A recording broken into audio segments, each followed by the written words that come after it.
Assalamualaikum warahmatullahi wabarakatuh. Waalaikumsalam warahmatullahi wabarakatuh. Bolehkah kita sebagai muslimah memakai hand body lotion, roll on, pembersih wajah dan kosmetik lainnya yang mengandung senyawa alkohol seperti etil dan propil? Oke, izin Ana menjawab ya Ukti. Kandungan alkohol dalam parfum, hand body lotion, deodoran atau yang biasa kita pakai sekarang di masa pandemi ini adalah hand sanitizer ya. Itu juga mengandung alkohol. Namun alkohol yang terkandung dalam kosmetik atau obat tidak haram dan tidak membatalkan wudhu juga gitu. Yang haram itu adalah alkohol yang memabukkan yang terkandung dalam minuman-minuman seperti minuman khamar, itu yang bisa disebut dengan haram. Jika memang kosmetik Ukti ada yang berlabel halal, biasanya kan ada berlabel halal gitu ya, itu boleh dikonsumsi, boleh kita gunakan seperti itu. Wallahu a'lam bishawab. Barakallahu fikum. Assalamualaikum warahmatullahi wabarakatuh.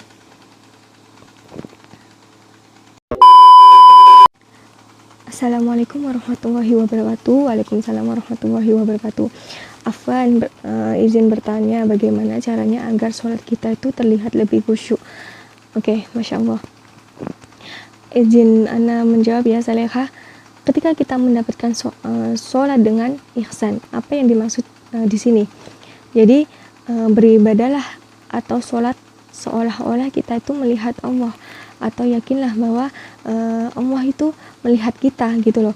Jadi kita mau melaksanakan sholat, kita meniatkan mau bertemu dengan pencipta langit dan bumi, bukan hanya sekedar melakukan gerakan tertentu seperti ruku dan sujud saja seperti itu. Cobalah membangun perasaan fakir di dalam hati kita, beribadalah kepada Allah seolah-olah bertemu dengannya, sehingga saat sholat kita itu hanya fokus meminta pertolongan kepada Allah saja gitu.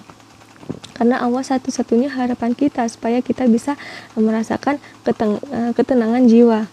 Terus yang ketiga adalah pahami kembali kalimat-kalimat zikir yang telah kita baca. Bacalah ayat yang kita mengerti artinya, sehingga zikir dalam sholat bisa menjadi obat ketenangan jiwa. Dan yang terakhir atau yang keempat adalah sholatlah seolah-olah itu sholat kita yang terakhir seperti itu. Barakallahu fikum. Wallahu a'lam bishawab. Wassalamualaikum warahmatullahi wabarakatuh.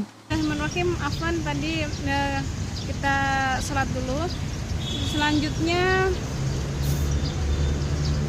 ada pertanyaan, nggak tahu dari siapa ya, nggak ada tulis namanya.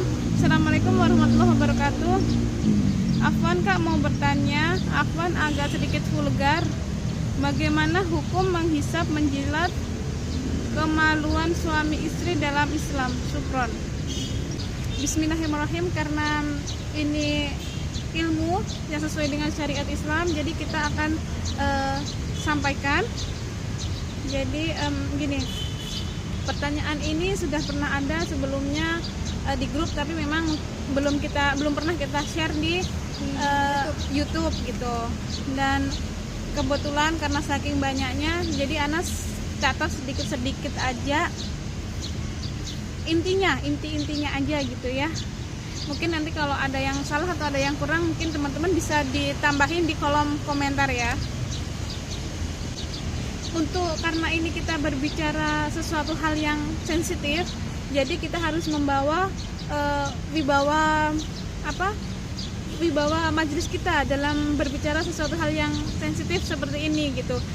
Dan lebih baik kita tidak dibarengi dengan bercanda, harus serius ya, bercanda dan istilahnya kayak seperti merendahkan seperti itu ya, atau dianggap guyonan istilahnya begitu. Karena ini kita membahas tentang syariat Islam agar barokah ilmunya tidak dicabut oleh Allah Subhanahu wa taala gitu.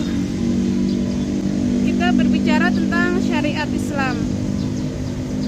Suami istri itu halal ya, sudah halal, boleh berbuat apa saja, boleh melakukan apa saja gitu, bebas istilahnya begitu ya. Udah suami istri udah halal, bebas mau diapa-apain ya gitu.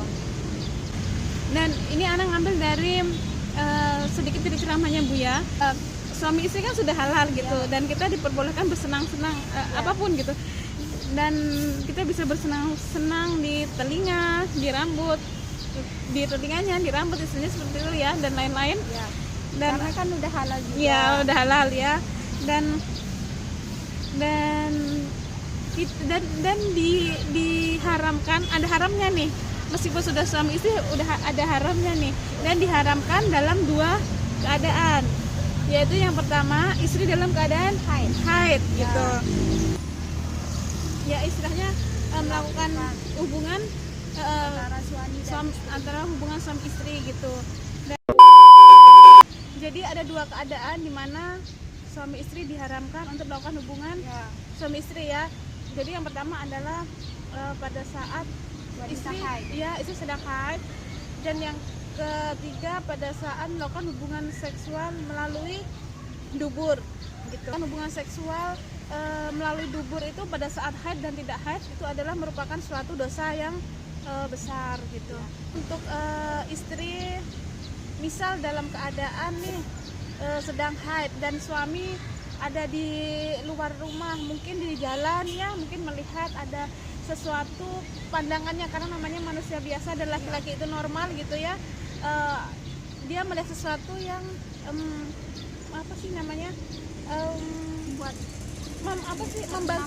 membangkitkan syahwatnya. Dan sebagai istri atau untuk kita yang calon istri gitu ya, mungkin bisa dijadikan kayak pembelajaran bahwa misal nih ada misal suami kita sedang berada di luar rumah gitu, dan mungkin di jalan atau di mana di suatu tempat, suatu keadaan bisa membangkitkan syahwatnya, dan akhirnya karena normal ya, laki-laki yang normal karena manusia biasa juga, dan laki-laki ini baik dan menundukkan pandangan, akhirnya dia pulang ke rumah, tapi ternyata istri sedang haid gitu kan.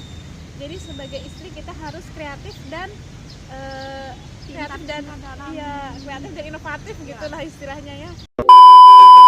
Assalamualaikum warahmatullahi wabarakatuh. Waalaikumsalam warahmatullahi wabarakatuh. Afwan kak, ana punya teman tomboy dan pacaran dengan sesama wanita. Bagaimana cara menasehatinya perihal dosanya? Afwan, izin ana menjawab ya, salahkah? Subhanallah, penyakit ini berat kalau sudah kena susah sembuh, kecuali yang bersangkutan merasa bahwa memang dirinya ini salah dan harus bertaubat kepada Allah Subhanahu wa taala gitu. Butuh support, dorongan dari orang-orang di sekelilingnya. Tapi kalau kesadarannya itu belum ada dan kita sudah berusaha semaksimal mungkin untuk menasehati, tapi dia tidak merasa bersalah, bahkan menghiraukan nasihatmu, ya sudah, tinggalkan, karena belum ada kesadaran dari dirinya bahwa yang dilakukan itu adalah salah gitu ya. Hanya orang yang merasa bersalah, ini salah, saya harus memperbaiki diri, itu yang layak kita dukung, kita support. Kalau dia merasa penyimpangannya dianggap biasa saja, lebih baik kita yang menjauh atau menjaga jarak dengan mereka.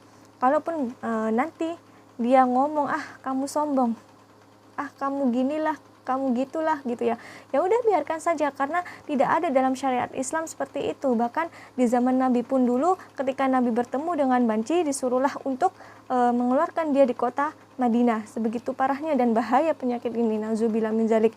Semoga kita dijauhkan dari perbuatan-perbuatan yang Allah murkai.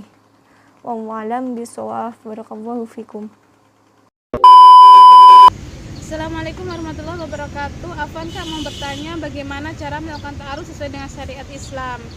Yang pasti ta'aruf itu berbeda dengan pacaran. Ya, dengan pacaran.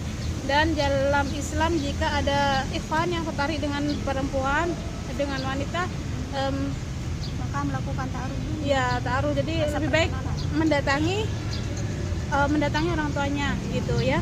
Dan misalnya ada kecocokan atau seperti apa, sudah mendatangi orang tuanya, ada kesepakatan, tetap ya meskipun sudah ta'aruf, orang tua sudah datang, tidak boleh berduaan ya, tidak boleh berduaan dalam hal apapun, harus melalui pelantara ya, harus jaga pandangan juga. Pokoknya intinya kalau ta'aruf itu sebelum adanya akad, tidak ada istilahnya berduaan, chattingan, pokoknya dalam interaksi apapun, dalam keadaan apapun, kecuali ada perantara seperti itu.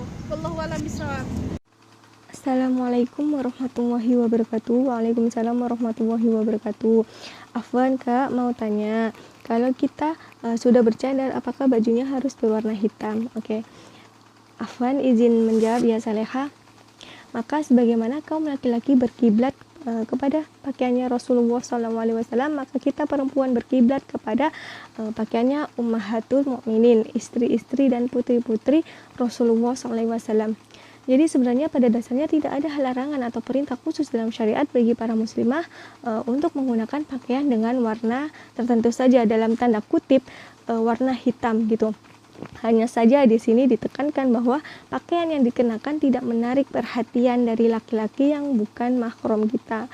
Memang ada sebagian ulama yang menganjurkan para muslimah untuk memakai hijab yang berwarna hitam gelap gitu. Hal ini dimaksudkan untuk menghindari fitnah itu sendiri. Ada satu hadis dari Ummu Salamah radhiyallahu anha, setelah turun ayat hijab, beliau berkata, wanita-wanita Ansor keluar seolah-olah di atas kepala mereka bertengger burung-burung gagak karena tenang, dan mereka memakai pakaian berwarna hitam. Hadis riwayat Abu Dawud. Dari situlah banyak sekali kalangan Arab khususnya mereka mengenakan baju serba hitam. Kenapa hitam? Karena hitam itu umumnya jauh sekali dari sorotan. Ukti pakai baju merah mentereng, pakai baju kuning misalnya, pakai baju hijau atau apa saja, pasti kalau itu sifatnya warnanya mencolok akan membuat perhatian gitu, mau dari kalangan yang bukan mahram kita atau sesama perempuan. Maka dipilihlah hitam paling aman gitu. Jadi kalau ditanya kaitannya sunnah, ya kita sunnah mengikuti bagaimana pakaian para ummahatul mukminin seperti itu. Wallahu a'lam bishawab. Barakallahu fikum. Wassalamualaikum warahmatullahi wabarakatuh. Assalamualaikum warahmatullahi wabarakatuh. Waalaikumsalam warahmatullahi wabarakatuh.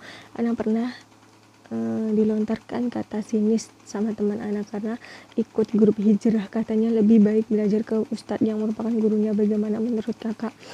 Oke. Izin Ana menjawab ya. Boleh kita belajar ke ustadz, tapi yang sekiranya benar-benar ustadz lo ya. Terus masalah grup hijrah kan cuma buat grup silaturahmi kan, sama saling share ilmu pengetahuan yang didapat kita, didapat mereka, dan saling mengingatkan satu sama lain dalam hal kebaikan. Semoga kita tetap istiqomah dalam hijrah di jalan takwa Allah Subhanahu wa taala. Amin amin ya rabbal alamin. Gak apa-apa, ikut dua-duanya saja, siapa tahu dapat motivasi dan ilmu-ilmu lagi dari grup hijrah itu sendiri. Dan begitu juga kalau kita belajar ke ustadz kita, dapat juga ilmu agamanya ukti, seperti itu. Wallahu a'lam bishawab. Barakallahu fikum. Wassalamualaikum warahmatullahi wabarakatuh.